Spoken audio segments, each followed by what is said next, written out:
Okay, thanks for joining me again. Here's part 2 of that assignment, which is the professional development plan. So in this portion of your assessment, you'll develop a professional development plan. Developing your plan requires you consider your philosophy of education, your goals within the field, as well as your plan for achieving these goals. As you consider your goals, please consider both short and long-term professional goals. Short-term goals will have a window of less than a year in terms of a time frame, and then long-term goals typically have a time frame of 3 to 5 years. So again, your plan needs to include each of the following components. So what you're going to do is you're going to identify 3 to 5 professional goals. So again, when you're identifying these goals, there will be some information that you need to put for each of those. So think about what your goals are going to be.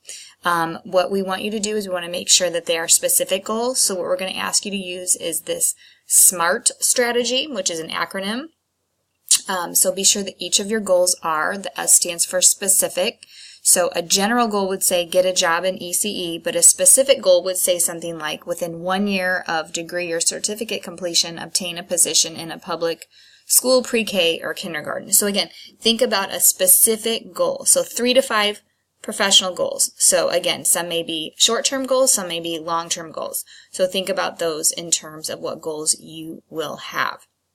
Again, the M in this acronym stands for measurable. Ask yourself, how will I know if I accomplished it? So again, discuss that. How will you know if you accomplished that specific goal?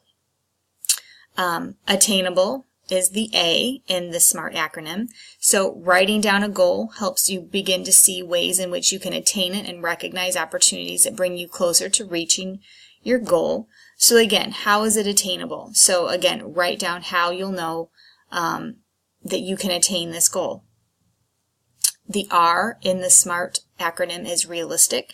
Do you truly believe you can accomplish it? Again, so discuss this a little bit. Do you truly believe you can? This goal that you set for yourself, do you truly believe that you can accomplish it? And why do you think that? And then the T in the SMART acronym stands for timely. The goal should be time-bound, otherwise there's no urgency to complete it. So again, discuss the timely goal, discuss the time frame of how you're going to achieve this. Again, this is a plan. This is a professional development plan. So again, this SMART strategy is a great way to have everything spelled out in that plan and help hold you accountable for achieving that plan. So again, be specific about your goal. Make sure it's measurable, attainable, realistic, and timely. So all 5 of those components should be identified and discussed in detail for those 3 to 5 professional goals that you've set for yourself as part of that professional development plan.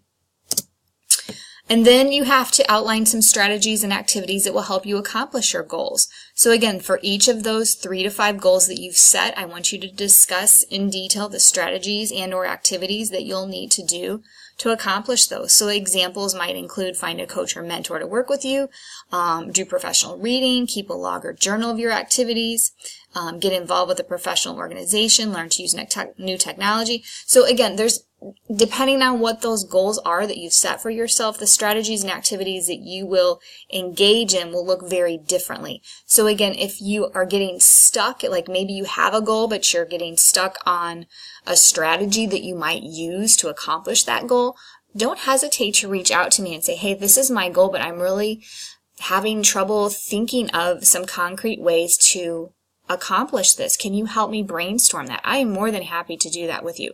So again, think about those 3 to 5 professional goals that you're going to set for yourself. Start to outline those using that SMART acronym. And then think about those specific strategies and activities that you will go about doing to help you accomplish those goals. So this project is really a great activity, especially if you are taking ECE 101 and you know that you are going to stick with the field of education, or you're going to stick with the field of early childhood education, and you have some goals and you have some things on the horizon for your future that you know that you want to accomplish in this field.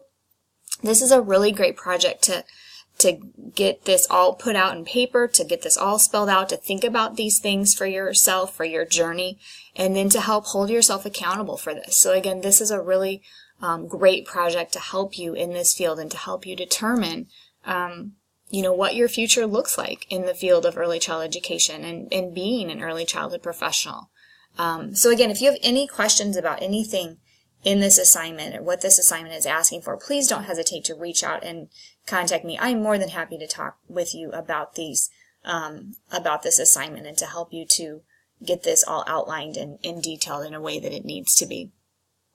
This is a very personal assignment too. So again, you know, a lot of this information in here, yes, I want to see that you're applying research and theory correctly, but a lot of this assignment is about you just sharing your heart and sharing about what you want to do and where your journey wants to go and what that might look like. So again, it's a very personal assignment as well. So I'm really excited about seeing what you guys are going to be saying in these papers and to just find out a little bit more about your thoughts and what your journey looks like in the future.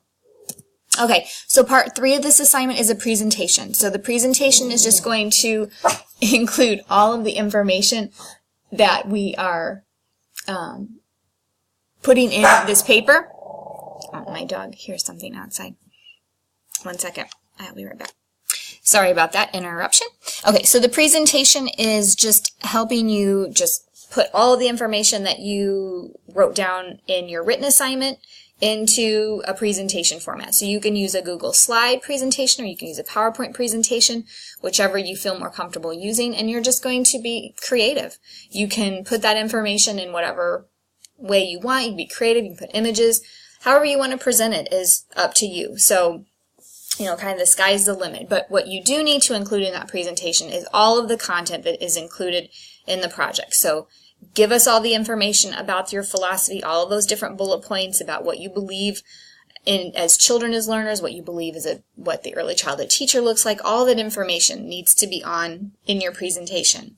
And then the second part of that presentation is that you need to put that information about your professional development plan. So all those goals that you set for yourself and how you're going to accomplish that, those need to be in the presentation as well. So again, it's just a matter of taking all that written assignment that you just created and just putting it into a presentation format so that you can share it with your peers. And then that final week of class in week 16, whenever you have your final check-in discussion board, that discussion board is going to be where you're going to put that presentation and then your peers can look through it and then they can comment on it. And so that'll be that final part of that presentation. So that's how we will do that for this class.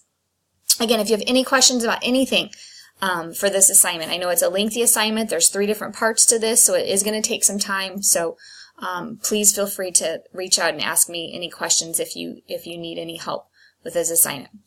All right, thank you so much for listening to my presentation. I'm sorry it was a bit long, but I hope that this truly helped you to better understand the guidelines and what I'm going to be expecting for this assignment. So take care and good luck. Bye-bye.